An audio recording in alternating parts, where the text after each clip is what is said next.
Jadi Nabi sedih dengan kematian Khadijah itu karena cintanya Nabi kepada Khadijah. Tidak gampang itu suami sedih kalau meninggal istrinya. Tuh jangan. Dari 100 laki-laki yang meninggal istrinya, paling banyak 5 yang sedih. Dan 95 itu senang gitu. Tahu jangan, tidak bohong-bohong kan ini. Kalau tidak percaya, dia mati man. Baru lihat di suami menangis atau tersenyum. Iya. Apa sih? Bertanggung jawab yang tahu, ini tahu apa kak? Gitu ya. Sih. Pakai kayak Garina. Nah, kenapa Nabi sedih waktu meninggal Khadijah? Pasti ada tahu alasan. Iya kan? Coba makin baca bagaimana kisah Khadijah itu mendukung dakwahnya Nabi. Yang Khadijah ini adalah perempuan kaya di Jazirah Arab, sampai pernah menguasai sepertiga perdagangan di Jazirah Arab. Kaya raya, janda yang kaya, banyak harta. Tapi setelah mendukung dakwahnya Nabi, dia sampai miskin membiayai perjuangan Nabi tanpa pernah mengeluh. Itu Khadijah, habis hartanya untuk dipakai suaminya berjuang, tidak pernah mengeluh. Sekarang gimana perempuan Pak? Khadijah sekarang gimana? Habis harta suami. Banyak mengeluh lagi. Aduh, habis harta mengeluh pula. Ini masalah ini. Kalau Khadijah dulu habis hartanya untuk dipakai suaminya memperjuangkan agama, tidak pernah ngeluh. Sekarang terbalik, sudah habisin harta ngeluh pula. Aduh, gimana mau seperti Khadijah menangis suamimu belum mati? Justru banyak suami yang senang, ya Allah ya Karim. Baru gini ATM-mu.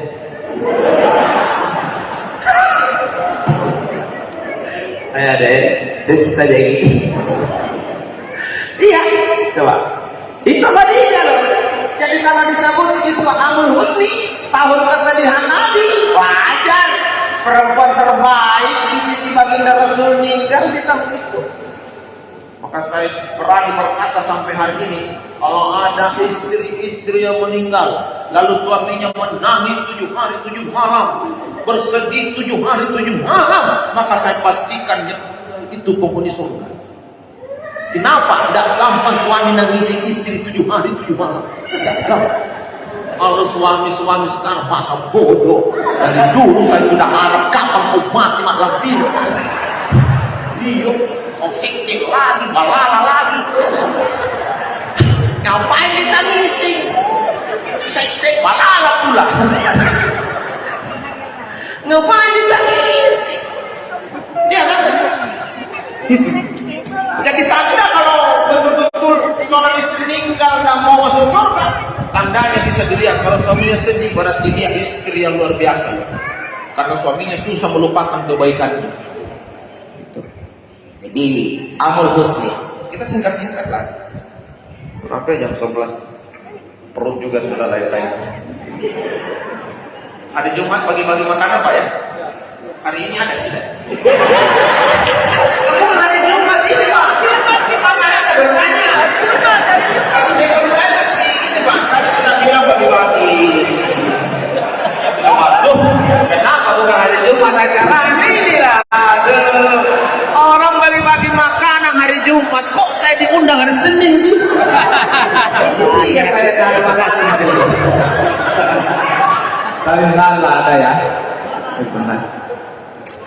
Nah, karena Nabi bersedih, maka dikatakan pula bahwa Isra Mi'raj ini bisa dikatakan wisata religinya Nabi. Sengaja diperjalankan untuk dihibur.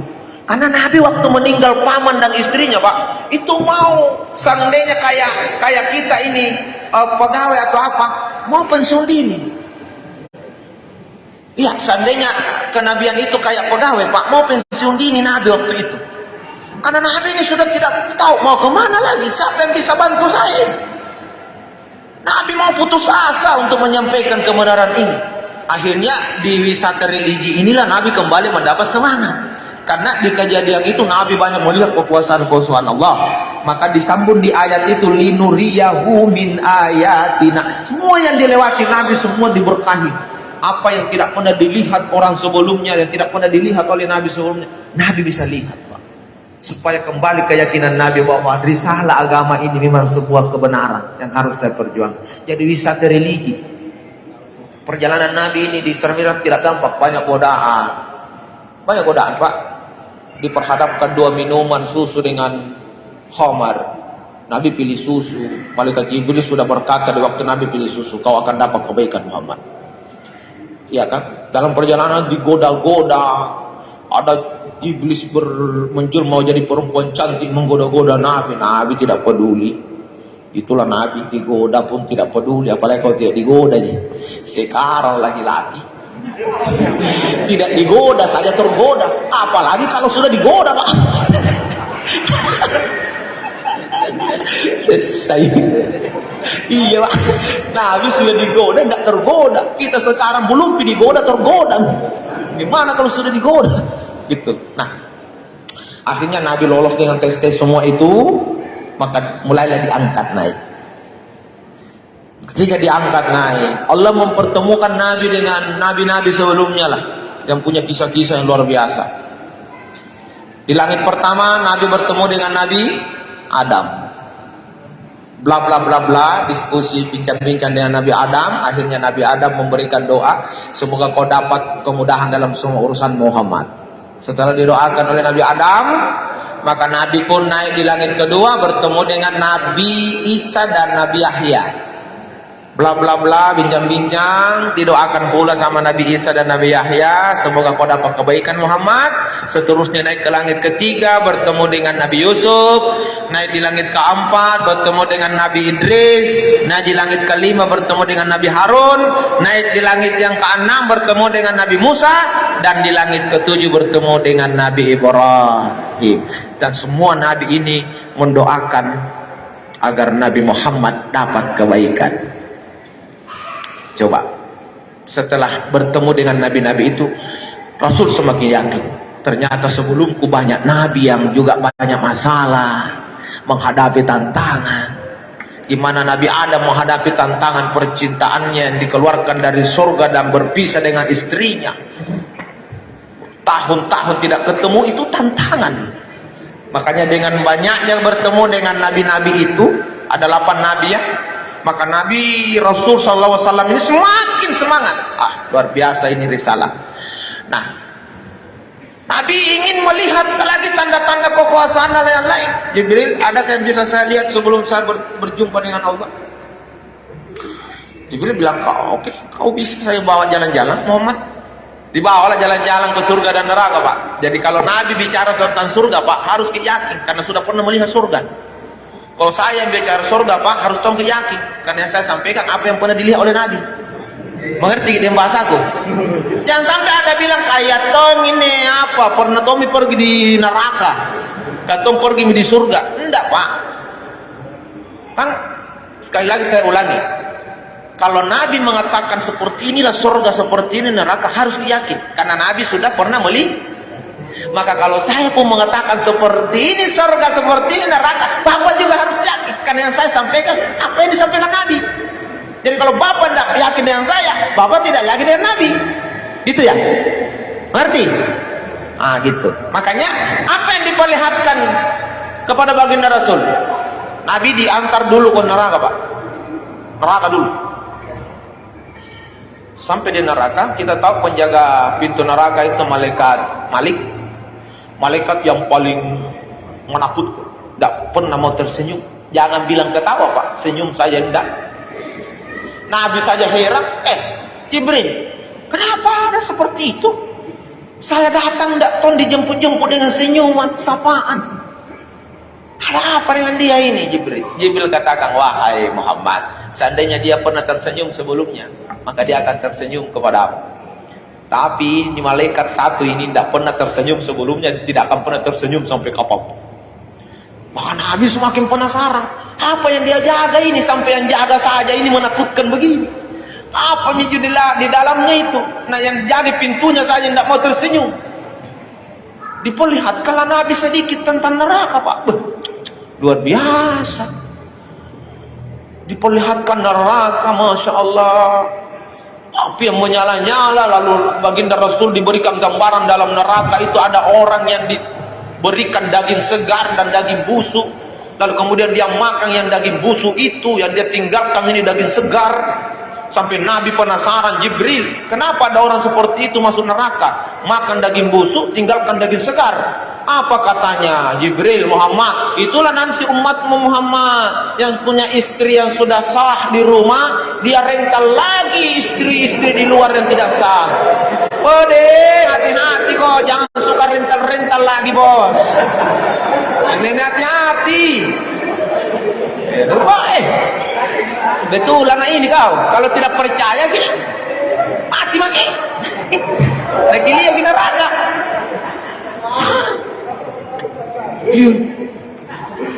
Makanya Nabi, Masya Allah, makanya Nabi itu sangat mengecam namanya perzinahan, karena Nabi sudah lihat di dalam itu yang masuk neraka. Salah satunya itu yang sudah ada istri sah di rumah tapi sering jajang lagi rental di luar sana. Tapi perempuan jangan cuma bisa tersenyum ketawain suami. Tugas ibu gimana menjaga suami agar tidak jajan di luar rumah. Karena tidak baik tuh jadi masuk surga ibu tanpa suami. Cita-cita kita masuk ke surga bersama suami. Jadi kalau suami melakukan kesalahan, ibu harus tampil berperan. Gimana sih suamiku supaya belok dari neraka masuk surga? Oh, suamiku kedengaran sering apalah di luar. Jangan cuma marah, Bu. Jangan marah. Ibu harus berpikir apa yang harus saya lakukan supaya suamiku tidak seperti itu lagi. Makanya kenapa Nabi sering menyampaikan soal bagaimana perempuan di rumah harus cantik, bersolek, harum dan seterusnya. Karena untuk menjaga supaya suamimu tidak makan daging busuk di luar rumah. Understand? Mengerti gitu? Iya. Adam bilang begini, oh Aslawang, ya, saya dengar gosip Pak Ustaz. Gosip apa, Bu? Katanya suami saya pacaran lagi dengan anak SMA.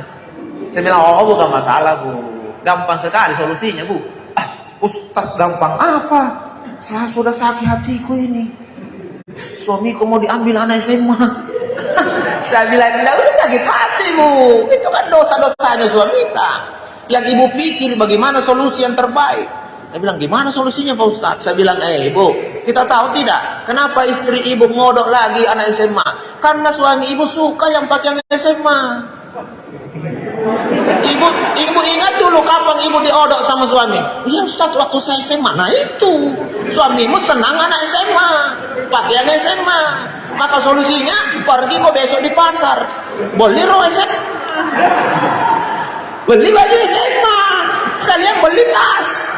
Kau siapkan kopi di pagi hari pakai SMA. Pasti tidak pergi minum bonceng itu anak SMA. Ada Tommy anak SMA di rumahnya. Itu solusi. Dan amat yang kata, ketika ada saingan di luar rumah ibu harus lebih baik lagi di rumah. Jangan justru berbalik, saingan ibu baik di luar, ibu yang kor-koran di rumah.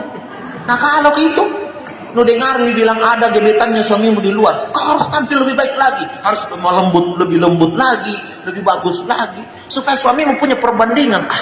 Tidak ada mantung kalau mamanya di rumah. Begitu solusi. Kalau Barbie pula dengar, kamu itu nganu pergi bisa dari rumah, kasih itu bisa. Kalau bagi sering ibu, salah sih ibu ini 5-0 kalau ada 5 hari nih suamimu di sana.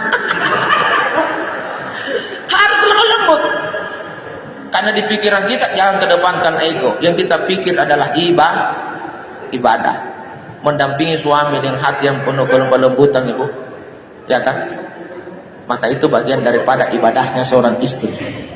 Kita mengerti ini, ibu? Iya. Tapi suami jangan tombol kok istrimu sudah baik-baik di rumah, kau mentut talik-talik. Jangan. Gitu. Sudah waktu nih kapan ini? Panjat dulu cara main. Allah. Sudah jam 11 nih. Jamaah. Oh jamaah, skat nih sampai di sini pembahasan itu. Nanti kalau ada waktu baru kita lanjutkan pembahasan yang tadi tentang gimana harusnya istri ini menjaga suaminya. Kemudian kita lanjut. Nabi bungkus Sidratul Muntaha. Sidratul Muntaha itu banyak yang menjelaskan, kita baca-baca sajalah di referensi-referensi yang ada, bahwa Sidratul Muntaha itu kayak pohon yang besar ya, pohon yang besar, yang teduh, yang luar biasa. Maka Nabi di situ, di bawah pohon itulah, di Sidratul Muntaha, kita sampai naik di tempatnya aras, di arasnya Allah. Di Sidratul Muntaha itu, disitulah Nabi dialog dengan Allah, dan akhirnya pun hasil dialog itu adalah sholat 50 waktu, bukan sholat 50 rakaat, bukan sholat 50 waktu, sholat 50 waktu sehari semalam. Nabi terima dong, karena dikatakan bahwa sholat ini kuncinya surga, dan Nabi sangat berharap umatnya masuk surga dan tidak masuk neraka, karena Nabi sudah saksikan gimana surga, gimana neraka. Di dalam surga Nabi melihat ada orang yang menanam 1 biji, 2 biji, 3 biji. Arti yang kata apa? Orang menanam dalam surga itu, tanam seketika itu, tumbuh seketika itu, berbuah seketika itu, dan akhirnya panennya pun tidak pernah lagi berakhir, terus panen. Satu kali nanam, panen terus menerus. Itu sampai Nabi bilang, kalau masuk umatku nanti semua di surga ini tidak akan pernah habis nikmat. Satu kali berbuat, panen terus nikmatnya. Makanya Nabi senang ketika dikasih sholat 50 kali, 50 kali sehari semalam, Pak, karena Nabi bilang inilah kuncinya surga itu. Tapi seketika turun, Nabi Ibrahim cuma bilang, kau beruntung Muhammad, dapat kuncinya surga. Nabi Musa mengingatkan di langit ke-6, Muhammad, apa yang kau dapat? Saya dapat ini perintah sholat untuk umatku 50 kali sehari semalam.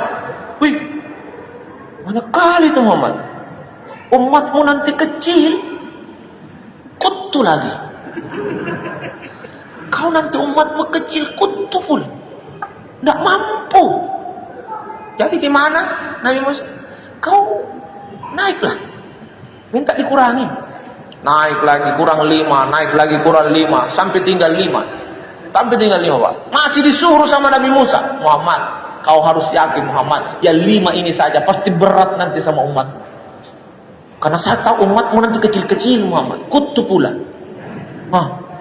Jadi kau kembalilah, minta lagi dikurangi. Tapi Nabi takut, karena pengalaman sebelumnya dikurangi 5, 5, 5, ini tinggal 5. Kalau naik dikurangi 5, hilang kuncinya surga. Nabi katakan, tidak apa-apa, ini 5 sudah saya yakin, ini 5 saja. Dibawa dan 5 ini, terbukti betul sampai sekarang cuma 5 waktu sehari semalam, Pak. Masih banyak orang tidak mampu. Tapi bukan orang di sini. Orang di sini saking cepatnya lagi sholatnya itu mau teknis saja. Jam 3 sudah hantam asar, Pak.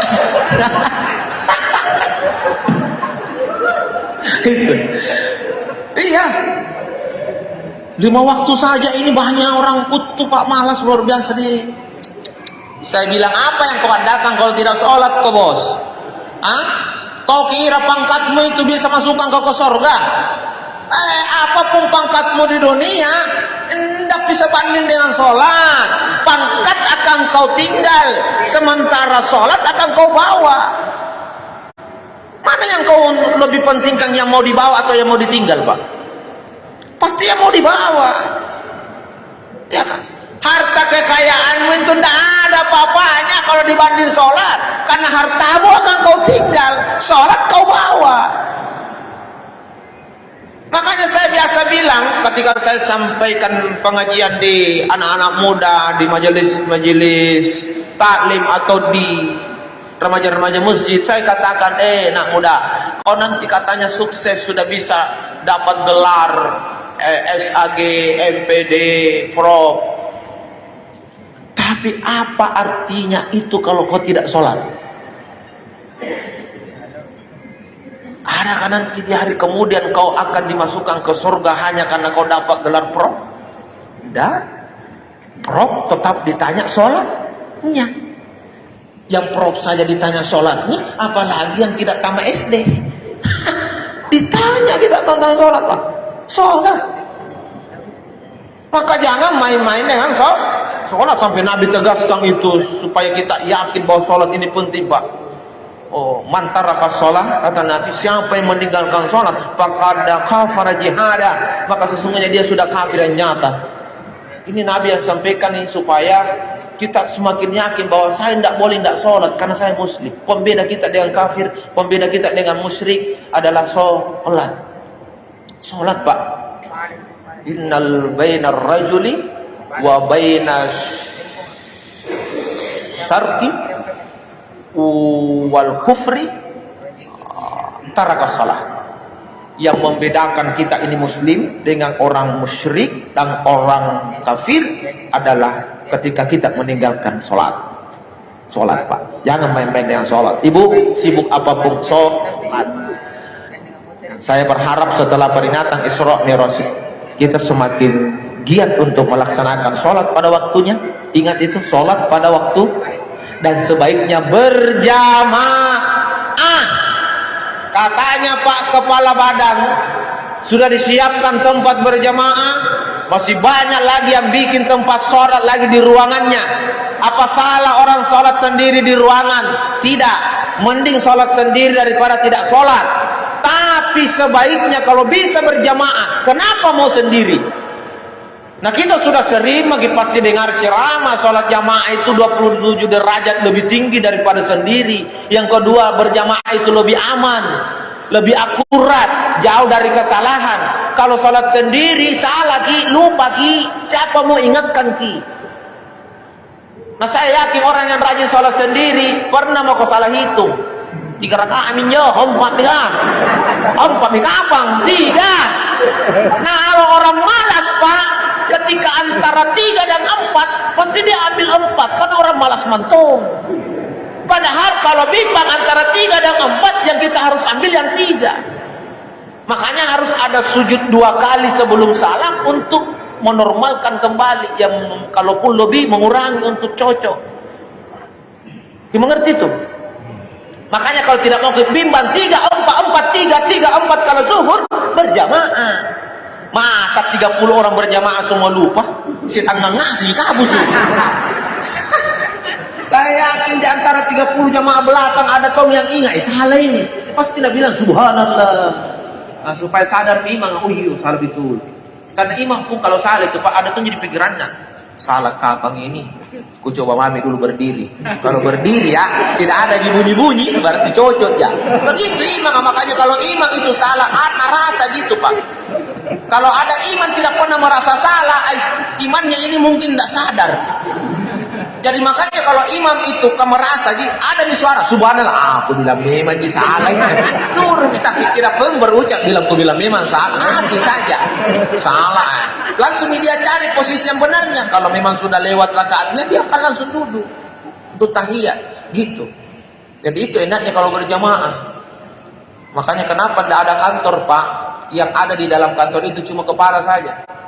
Ada kantor Pak yang cuma kepala, tidak ada karyawan, tidak ada pegawainya. Apa mau bikin apa sendiri? Tidak enak Pak kerja di kantor, tidak ada teman sendiri. Seperti itulah berjamaah Pak, enak. Saling membantu, saling mengingatkan dan seterusnya. Maka harapan saya, bapak-bapak ayo rajin berjamaah. Kalau ibu-ibu sholatnya tidak berjamaah, tidak ada masalah, tidak ada tuntutan. Ibu mau berjamaah silakan, tidak berjamaah itu pun lebih baik. Karena sudah dikatakan bahwa sholat yang terbaik bagi perempuan adalah sholat di rumahnya, dan yang paling terbaik adalah sholat dalam kamarnya. Maka kalau ada bapak-bapak yang berjenggot, bapak-bapak yang berkumis, selalu sholat dalam kamarnya, maka dia bapak-bapak yang salah kostum. Harusnya pakai kudung kok. Gimana ini bahasa kok? Iya, sholat yang baik bagi perempuan di rumah, sholat yang terbaik itu di dalam kamar. Maka kalau bapak-bapak yang kumis sholat dalam kamar, ini bapak-bapak salah kostum. Harusnya bapak pakai kudung. Gitu, itu ya. Jadi mudah-mudahan semangat kita untuk melaksanakan ibadah sholat sebagai hadiah oleh-oleh dari Isra Mi'raj ini semakin meningkat, semakin kita perhatikan waktu-waktu sholat. Dan yang paling saya harap mudah-mudahan suatu saat saya bisa kembali lagi ke sini. Hah? Kenapa Ki?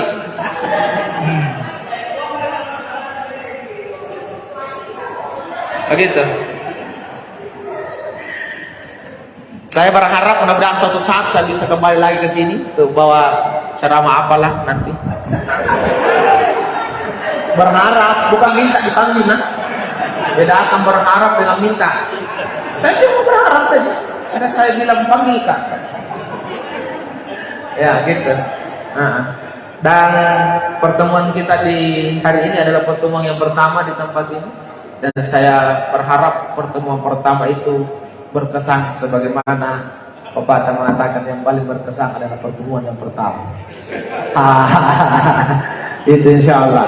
Dan saya doakan kita semua panjang umur, sehat walafiat. Yang paling tidak suatu saat kita semua husnul khotimah. Saya Abu Aslawan, Ustaz Abu Asrar Subhanallawan dari Jakarta, Jalan Kelabur Talat-Talat, Kecamatan Gelesung, Kabupaten Tagalan, Provinsi Sulawesi Selatan, Negara Republik Indonesia. Ikuti saya di channel YouTube Bu Aslawan. Yang tahu bahasa Makassar silahkan ikuti, karena isi ceramah saya sebenarnya Makassar ya. Baru kali ini saya ceramah hampir full bahasa Indonesia, karena saya tadi bertanya yang hadir ini siapa-siapa, bilang ada dari Jawa, ada dari Bugis. Padahal saya bicara Makassar asli Pak. Sampai saya dikasih julukan itu, sampai saya dikasih julukan itu Ustadz andalannya Makassar, karena bukan berarti saya paling hebat di Makassar Pak. Tapi kenapa saya disebut Ustadz andalannya Makassar? Karena saya bilang penceramah yang selalu pakai bahasa Makassar. Ya. Dan saya ini penceramah Makassar yang tidak pernah meninggalkan wilayah Makassar. Ya, gitulah. Artinya rute ceramah saya itu cuma di daerah-daerah yang ada cuma orang Makassarnya. Makanya sampai Bulukumba dan Bangkit saya. Bulukumba dan Bangkit saya juga. Kalau di situ di luar itu saya tolak. Karena saya andalannya Makassar. Kenapa harus ceramah di Kalimantan? Kenapa harus ceramah di Papua? Nah saya andalannya Makassar. Ya di Makassar saja. Makanya kemarin ada beberapa provinsi dan beberapa kota kerukunan keluarga Makassar undang saya untuk keliling Rosso. Saya bilang jangan nih, saya di sini di Makassar. Dia bilang ke kita di sini undang Makassar kan. Tapi saya bilang kan di situ bukan lagi kota Makassar. Saya mau di sini Sulawesi Selatan. Tapi datang ke depan yang saya kita berhasil menggoda saya. Dan kita tahu itu kalau penceramah sudah keluar daerah Pak, luar biasa. Kita tahu mentah apanya yang luar biasa. Gitu, tapi saya masih istiqomah sampai hari ini di sini tahu. Sampai hari ini. Itulah saya. Mudah-mudahan ke depan hubungan kita lebih baik lagi. 081 yang ketiga salah ya. 082 148 Jenderal 482. Mau nomor ke mana Pak? Ada masalah kasih lihat saja. Ini nomor kenal. Insyaallah kita banyak kenal. Kecuali fans saya. 082 148 Jenderal 482. Ambil nomor itu Pak. Tidak rugi ambil. Saya juga beruntung kalau ambil. Batu juga. Gitu. Saya mau mundur diri. Wabillahi taufiq wal hidayah. Assalamualaikum warahmatullahi wabarakatuh. Mohon izin Pak Ustaz. Mohon izin Bapak. Mohon izin untuk kita menyebar. Kami mohon kesediaan Bapak untuk membaca doa pada kesempatan ini. Terima kasih. BPP Silakan. KPTK dihadiri oleh PT Kemdikbud Ristek yang ada tugas tahu di Papua sudah tugas kepala BPP PT KPTK, kemudian kepala balai ya di akhir acara ayo kita tundukkan hati kepala pikiran balai seraya bermunajat kepada Allah Subhanahu wa pejabat taala ini yang hadir dan memohon mudah-mudahan permohonan kita hari ini Dari dijawab oleh kasih Allah ini. Subhanahu wa taala. saya ucapkan selamat Kita awali dengan membaca kiranya Al-Quran. A'udzubillahi minasyaitonirrajim. apa yang Bismillahirrahmanirrahim. disampaikan oleh Ustaz bisa berkenan di hati kita masing-masing dan insya Allah bisa menjadi pelajaran berharga bagi kita untuk tetap memelihara sholat kita. Isra Mi'raj adalah sebuah momen peringatan untuk bisa menjaga kualitas sholat kita sebaik-baiknya. Dari BPBN PPKPB yang kita ucapkan selamat menikmati sajian ini. Terima kasih. Assalamualaikum warahmatullahi wabarakatuh.